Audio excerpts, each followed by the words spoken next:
Welcome to Midlife Matters, where we celebrate women's wisdom and wit. I'm Georgianne Lucier, your host, and I am delighted to introduce Jane Fisher, who is the director of the library, and Beth Devlin, who is the community services librarian.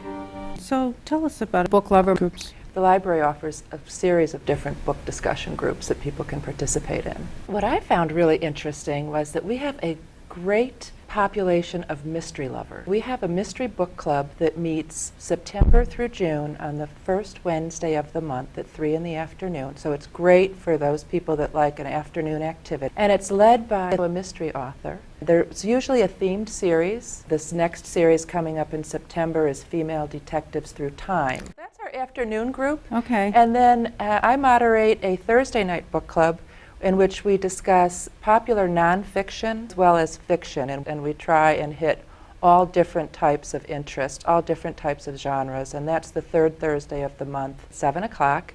And this month, we're reading a nonfiction called Bird's Eye, as in Clarence Bird's Eye, The Curious Life of an Adventurous Man by Mark Kurlansky.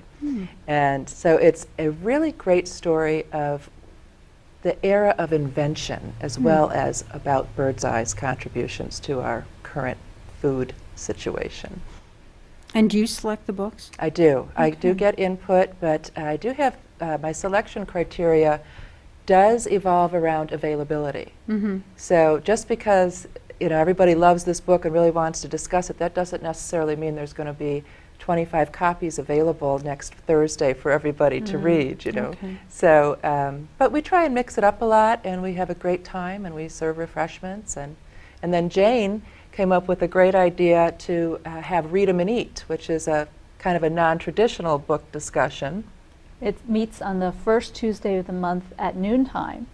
And it's different from a traditional book group because we don't all get together and talk about the same book, but we call it Read Anything Good Lately. And people come together, they bring their lunch if they want to, and talk about books that they've been reading. So we go around the table and say, I read this, it was really terrible, oh, I love this, you've got to read this book. And all of us leave with a list of books that we want to read. But I have found one of the things that's a real benefit is I read things I wouldn't otherwise have read. Exactly. That's a Right. real benefit. Yeah. And Jane mentioned that those books are posted on our website that from the Read 'em and Eat program, and that's a great resource for people that are looking to find something to read and just I don't know what I want.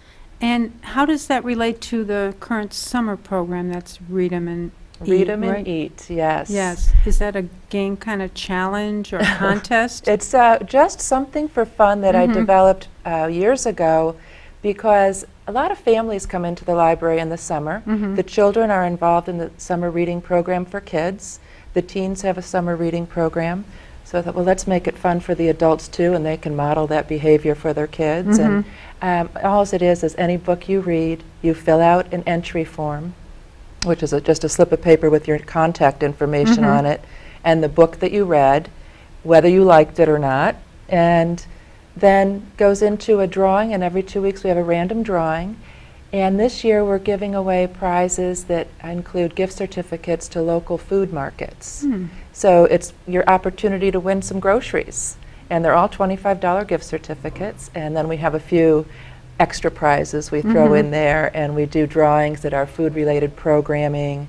And then at the conclusion of the program, which will be September 9th, we'll have a grand prize drawing where the winner of, we'll put everybody's slips in from all of the weeks, and you get a $50 gift certificate to the shop of your choice from our selected shops, our different food markets.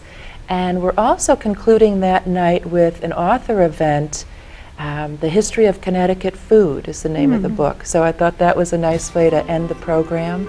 And like I said, it's a great way for adults to participate in a summer reading program and also model great behavior for their kids and just to have some fun. So thank you very much, Beth and Jane, for sharing great news about the librarians. And I encourage our viewers to stay tuned for other fascinating stories from interesting women in future segments of Midlife Matters. Thank you very much.